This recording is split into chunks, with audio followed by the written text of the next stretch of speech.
एक गांव में एक पहलवान रहता था। यह पहलवान पूरा दिन खाता पीता, कसरत करता, दंड लगाता और रात को गांव के हनुमान मंदिर में पड़ा रहता था।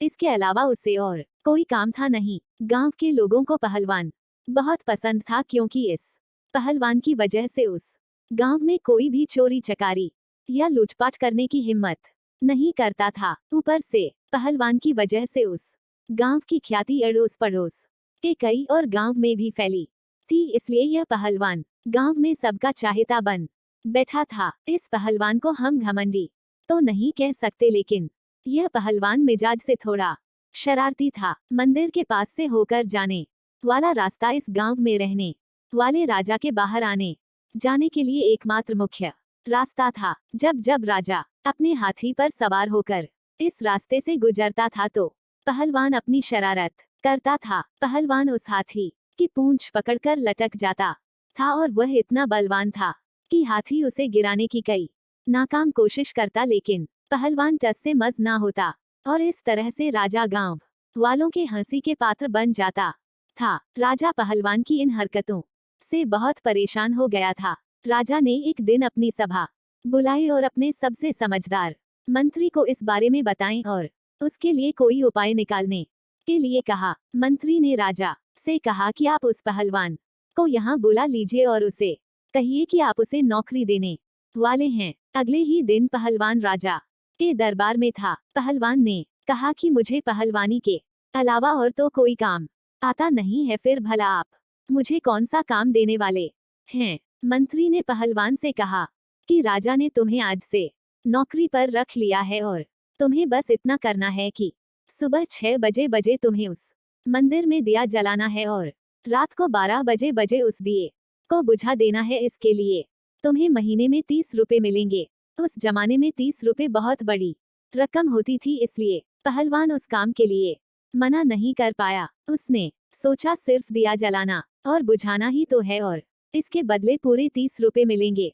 पहलवान उसी दिन से राजा की दी हुई उस नौकरी पर लग गया। पहलवान के वहां से जाने के बाद राजा मंत्री पर बहुत गुस्सा हुआ। राजा ने कहा कि तुमने यह क्या किया। मैं सोचता था कि तुम पहलवान को कोई ऐसा काम दोगे जिससे वह व्यस्त रहेगा और मुझे आगे से परेशान नहीं होना पड़ेगा, लेकिन तुमने उसे इतना आसान काम दिया कि वह 1 मिनट में दिया जलाएगा और 1 मिनट में दिया बुझाएगा और बाकी का समय वो कुछ नहीं कर रहा होगा। यानी कि जब मुझे उस रास्ते से गुजारना पड़ेगा तो वह फिर ऐसा कुछ करेगा जिससे मेरी जगह साई होगी। मंत्री ने राजा को विश्वास दिलाते हुए कहा कि महाराज आप मुझ पर भरोसा रखिए। एक और काम और आपको करना है, सिर्फ 30 दिनों तक आपको उस रास्ते से नहीं गुजरना है।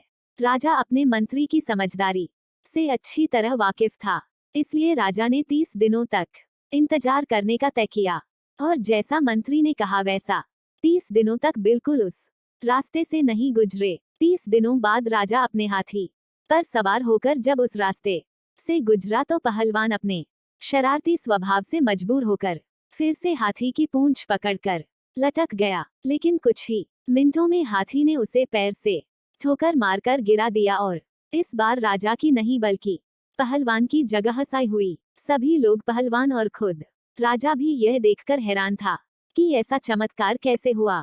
राजा अपना सफर खत्म करके जब अपने महल लौटा तो उसने अपने मंत्री को यह सारी बात बताई और पूछा कि मुझे बिल्कुल समझ में नहीं आया कि यह चमत्कार कैसे हुआ। मंत्री ने राजा को समझाते हुए कहा कि महाराज, जब तक वह हमारी नौकरी नहीं कर रहा था उसे किसी भी प्रकार की चिंता नहीं थी, लेकिन जब से हमने उसे नौकरी पर रखा उसे सुबह जल्दी उठकर दिया जलाने की चिंता रहती, जिस वजह से वह ठीक से सो नहीं पाता और रात को 12 बजे तक दिया जलता रहे उस बात की चिंता सताती, इसलिए वह खाने पीने पर भी ठीक से ध्यान नहीं दे पाता।